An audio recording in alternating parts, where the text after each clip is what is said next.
ఒక్కొక్క మ్యాగజైన్స్ యొక్క ఒక్కొక్క సపోజ్ మనం అవుట్లుక్ చూస్తాం. సో అవుట్లుక్ ఒక సపరేట్ ఒక వింగ్, ఒక సెక్షన్ ఆఫ్ ఆడియన్స్ కోసం, సెక్షన్ ఆఫ్ చదవడానికి అనుకూలంగా, తర్వాత ఆ స్టైల్ కావచ్చు డిఫరెంట్గా ఉంటుంది. అదే మనము హిందూ ఫ్రంట్ లైన్ చూస్తున్నాము, తర్వాత ఉమెన్స్ ఎరా చూస్తున్నాము, స్పోర్ట్స్ చూస్తున్నాము. ఇవి డిఫరెంట్ కైండ్ ఆఫ్ మ్యాగజైన్స్. ఆ మ్యాగజైన్స్లో సో ఒక నిమిషం కావచ్చు, ఇండియా టుడే మ్యాగజైన్స్ కావచ్చు, సాధారణ మ్యాగజైన్స్లో Outlook, India Today magazines, so India Today magazines, తర్వాత ఫ్రంట్ లైన్స్, ఇవన్నీ సో పొలిటికల్ సంబంధించిన సమాచారాన్ని సమగ్రంగా, సో లోతైన సమాచారం, సో మన జనరల్గా అయితే న్యూస్ పేపర్లో సో ఆ రోజు జరిగిన అంశం, అప్పటి వరకు జరిగిన అంశాల ప్రకారం ఇస్తారు.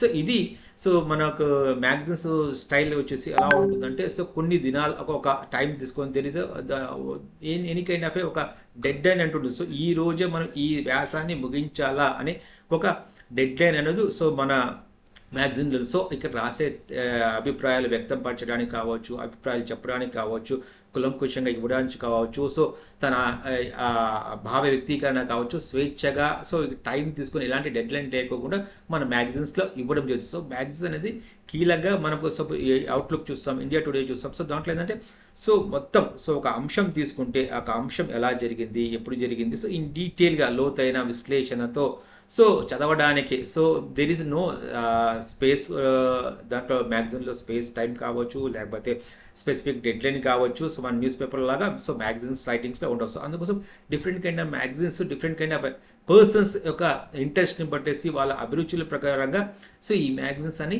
మనకు సో మన ముందు చూస్తున్నాం. సో మనం ఎగ్జాంపుల్గా మనం అవుట్లుక్ చూసుకున్నాం అనుకోండి, తర్వాత వీక్ చూసుకున్నాం అనుకోండి, లేకపోతే ఇండియా టుడే చూసుకుందాం. సో దాంట్లో చూస్తే so all type of magazine దాంట్లో ఆల్మోస్ట్ కవర్ చేస్తుంది. సో పొలిటికల్గా కవర్ చేస్తుంది, సోషల్ సామాజిక అంశాలను కవర్ చేస్తుంది, at the same so burning issues అంటే కంటెంపరీ ఇష్యూస్. సో ఆ వీక్లో కావచ్చు, సో మనకి జనరల్గా అయితే సో పక్షపాతంగా సో మాస మ్యాగజైన్స్ కావచ్చు, 15 days వన్స్, ఫోర్ట్నైట్లీ వన్స్ కావచ్చు. సో ఈ మ్యాగజైన్స్ అనేది మనకు పరిస్థితి అది దట్టు బేసికలీ ఏంటంటే సో ఉమెన్స్ ఎరా కావచ్చు. సో ఉమెన్స్ ఎరా అంటే ఓన్లీ బేసికలీ వాళ్ళు లక్ష్యం ఏంటంటే సో బేసికలీ ఉమెన్స్ సంబంధించిన ఇష్యూస్ని కావచ్చు, ఉమెన్స్ సంబంధించిన బ్యూటీకి సంబంధించింది కావచ్చు, లైఫ్ స్టైల్ కావచ్చు, వాళ్ళ యొక్క కొత్త పరివర్తన కావచ్చు, కొత్త ప్రొడక్ట్ మార్కెట్లో రావడం కావచ్చు, ఇలాంటి అంశాలు బేస్ మీద సో ఉమెన్స్ ఎరా అనే మ్యాగజైన్ తీసుకోవచ్చు. అలాగనే ఇండియా టుడే మ్యాగజైన్ తీసుకోవచ్చు. సో ఇండియా టుడే మ్యాగజైన్లో బేసికలీ సో ఏం చెప్తారు, బేసికలీ సామాజిక అంశాలతో పాటు పొలిటికల్ సంబంధించిన రాజకీయ అంశాలు, సామాజిక అంశాలు, తర్వాత సో ఏదైనా అంశం సో ఒక అంశం సో వైరల్ అవుతుంది, ఆ అంశానికి సంబంధించిన పూర్వపరాలు కావచ్చు, సో ప్రస్తుతం ఉన్న స్టేటస్ కావచ్చు, ఫ్యూచర్లో ఎలా ఉంటుంది, సో ఇవన్నీ అభిప్రాయాలు మన మ్యాగజైన్స్లో సో కూలంకుషంగా లోతుగా ఇవ్వడం జరిగింది. సో ఇప్పుడు మనం జస్ట్ మ్యాగజైన్స్లో సో మ్యాగజైన్స్ ఎలా స్టార్ట్ అయ్యింది అనేసి మనం ఒకసారి తెలుసుకునే ప్రయత్నం చేస్తాం. బేసికలీ ఏంటంటే మన మ్యాగజైన్స్ భిన్నమైన మ్యాగజైన్స్లో సో లోతైన సమాచారం ఇస్తారు. సో మ్యాగజైన్ అది మొఖాజిన్ అనే అరబిక్ వర్డ్ నుంచి సో ఉద్భవించడం జరిగింది. సో మొఖాజిన్ అంటే స్టోర్ హౌస్ అంటే it's kind of a library అనొచ్చు, మన ప్రస్తుతం ఉన్న లైబ్రరీ అనొచ్చు.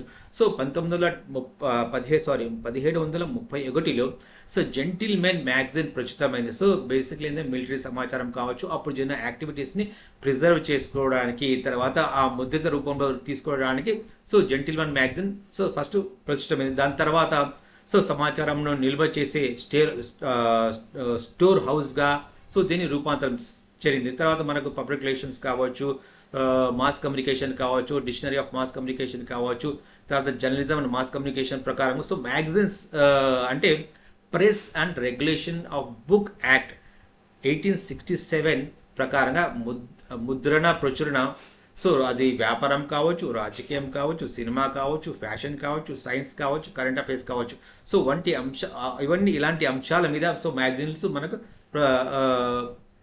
పబ్లిష్ అవుతారు. సో పబ్లిష్ అంటే సో దాన్ని ప్రింట్ చేయడం జరుగుతుంది. సో ఈ బేస్ మీద సో మనకు దీంతో పాటు ఇప్పుడు వస్తున్న మ్యాగజైన్స్లో అంటే మనకు ఒక ఈ గ్లోబల్ టెక్నాలజీ కావచ్చు, సో రోజు మారుతున్న పరిస్థితులు పట్టేసి మనకి ఈ మ్యాగజైన్స్ రూపంలో వచ్చేసి మనకి ఈ పేపర్ కావచ్చు, సో ఈ మ్యాగజైన్ రూపంలో కూడా మనం ఇవి సో ఆల్మోస్ట్ యాక్సెస్ చేయడానికి కావచ్చు, దాన్ని మనం ఈజీగా మన మొబైల్లో కావచ్చు చూడడానికి అనుకూలంగా మన ఈ మ్యాగజైన్ ప్రింట్తో పాటు సో ఈ మ్యాగజైన్స్ కూడా తీసుకురాము. సో అలాగే ఫ్రంట్ లైన్ అనేది ఒక పక్షపత్రిక కింద మనం అనుకోవచ్చు. So group so the Hindu group దీన్ని ప్రచురితం ఇస్తుంది. సో బేసికలీ ఏంటంటే సో దీనిలో మ్యాగజైన్ యొక్క కథాంశాలు కావచ్చు, సో కథనం కావచ్చు, సో మ్యాగజైన్లో ఆర్థిక, సామాజిక, పర్యావరణ, సో విజ్ఞానం, శాస్త్ర, చలనచిత్ర, సంగీత, పెయింటింగ్ తదితర అంశాలతో సో విశేషాలు కావచ్చు, సో సపరేట్ కాలమ్స్ రూపంలో కావచ్చు, సమగ్రంగా సమీక్షలు కావచ్చు, బుక్ రివ్యూ కావచ్చు, లేకపోతే సినిమా రివ్యూ కావచ్చు, సంగీతం సంబంధించిన అంశాలు కావచ్చు, చిన్న చిన్న రీడిల్స్ కావచ్చు, పొడుపు కథలు లాంటివి కావచ్చు, పద్యాలు లాంటివి కావచ్చు, సో పజిల్స్, సో ఇవన్నీ ఆల్మోస్ట్ సమగ్రంగా సో ఒక బుక్ రూపంలో, ఒక మ్యాగజైన్ రూపంలో మనం పబ్లిష్ అవడం జరుగుతుంది. సో ఇవన్నీ సో మనకు ఆకట్టుకునే విధంగా దాని రైటింగ్ ప్రతి ఒక్క మ్యాగజైన్కి ఒక సపరేట్ అయిన ప్రజెంటేషన్ అంటే so the kind of so ఎలా మనం నీట్గా ఎదుటి సరళమైన స్పష్టంగా సో కామన్ సో ప్రతి ఒక్క లిటరేట్ కావచ్చు, ఇలిటరేట్ పర్సన్కి అర్థమయ్యే విధంగా సో అవి రాయడం జరుగుతుంది. సో ఈ మ్యాగజైన్స్ సో బేసిక్లీ ఏంటంటే మనం దినపత్రికలకి life time so basic life time కాదు కానీ సో దినపత్రికల టైం ఏంటిది సో 1 day మాత్రం లిమిటెడ్ ఉంటుంది. దాని తర్వాత సో అదే మ్యాగజైన్స్కి అయితే it will be lasting for 1 month. So 1 month అంటే సో 1 month వరకు మన వీలున్న సమయంలో కావచ్చు, మనకు అనుకూలమైన సమయంలో కావచ్చు, సో మనం దాన్ని మన టైంని బట్టేసి మనం ఎప్పుడంటే అప్పుడు చదవడానికి అనుకూలంగా ఉండడానికి ఉంటుంది. అది దట్టు సో ఇట్ ఈస్ మ్యాగజైన్స్ని మనకి ఫ్రెండ్లీగా ఉంటుంది, రీడర్ ఫ్రెండ్లీ అంటారు. సో దట్స్ రీడర్ ఫ్రెండ్లీ అంటే సో మనకు ఏ టైంలో అనుకూలంగా ఉంటే ఆ టైంలో అనుకూలంగా చేసుకోవచ్చు.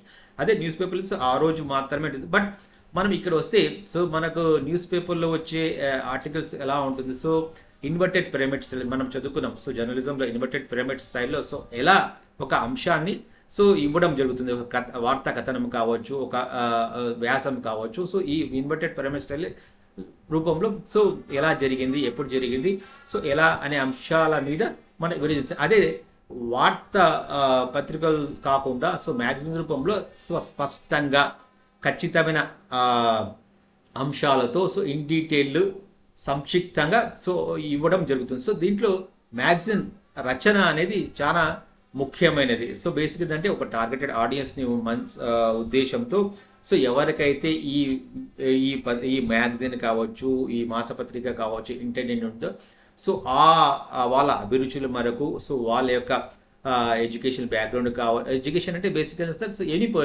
పర్సన్ అతను ఎవరైతే చదవడానికి అనుకూలంగా ఉంటుందో సరళమైన స్పష్టమైన భాషలో ఇవ్వడం జరుగుతుంది. సో దాంట్లో బేసిక్లీ మ్యాగజైన్స్లో చిత్రపటాలు ఉంటాయి, తర్వాత గ్రాఫిక్స్ ఉంటాయి, తర్వాత ఇప్పుడు డేటా జర్నలిజం లాగా వచ్చింది. సో డేటా జర్నలిజం అంటే బేసికలీ సో ఆ డేటాని సరళంగా స్పష్టంగా సో కామన్ మ్యాన్కి అర్థమయ్యే విధంగా సో అది విశదీకరించి క్లుప్తంగా సో సపోజ్ మనం సైంటిఫిక్ సంబంధించిన అంశాలు కావచ్చు, లేకపోతే కొత్త ఆవిష్కరణలు కావచ్చు, లేకపోతే కొత్త సైంటిఫిక్ ఈక్వేషన్స్ కావచ్చు, సరళంగా స్పష్టంగా సో ఈ మ్యాగజైన్స్లో సో మనం నీట్గా ఇవ్వడం జరుగుతుంది. సో దీంట్లో బేసిక్లీ ఏంటంటే దీని బేసిక్లీ ఆ ప్రజెంటేషన్లో ఎలా ఉంటుంది, గ్రాఫిక్స్ ఇస్తారు, సో ఇన్ఫోగ్రాఫిక్స్ ఉంటాయి, వ్యక్తిగత రచనా శైలి ఉపయోగించి క్రియేటివిటీ సృజనాత్మకతో సో కవర్ పేజ్ కావచ్చు, ఆ పేజ్ డిజైన్ కావచ్చు, సో డిజైన్ చేయడం జరుగుతుంది. సో అంటే బేసికలీ ప్రతి ఒక్క అంశం కావచ్చు, ప్రతి ఒక్క వ్యాసం కావచ్చు,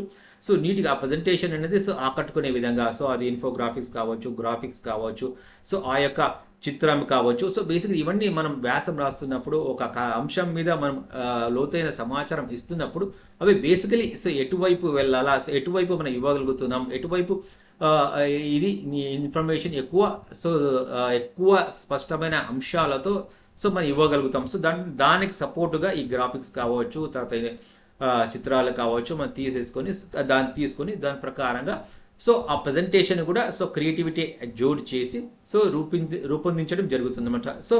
సో అనేక ప్రాంతాల్లో సో మ్యాగజైన్ జర్నలిజం బేసికలీ ఏంటంటే సో రచయితలకు సొంత భావన తెలియజేసే అవకాశం ఉంటుంది. దినపత్రికలుగా సో బేసికలీ ఏంటంటే పాఠకుల సంఖ్య తక్కువ, సో మ్యాగజైన్స్లో బేసికలీ ఏంటంటే పాఠకుల సంఖ్య ఎక్కువ ఉంటుంది. దట్ వాళ్ళకు అనుకూలంగా వాళ్ళ తీరిక మేరకు సో వివిధ అంశాల మీద వాళ్ళ ఆసక్తి ఉన్న అంశాలు కావచ్చు. సో సపోజ్ మనం ఒక టార్గెటెడ్ మ్యాగజైన్ ఉందనుకోండి, సపోజ్ స్పోర్ట్స్ స్టార్ సంబంధించిన అంశాలు మాత్రం స్పోర్ట్స్ సంబంధించిన అంశాల మీద ఆసక్తి గల వారు, సో వాళ్ళు స్పోర్ట్స్ స్టార్ని, సో హిందూ పత్రిక అది ప్రచురిస్తుంది స్పోర్ట్స్ స్టార్ మ్యాగజైన్.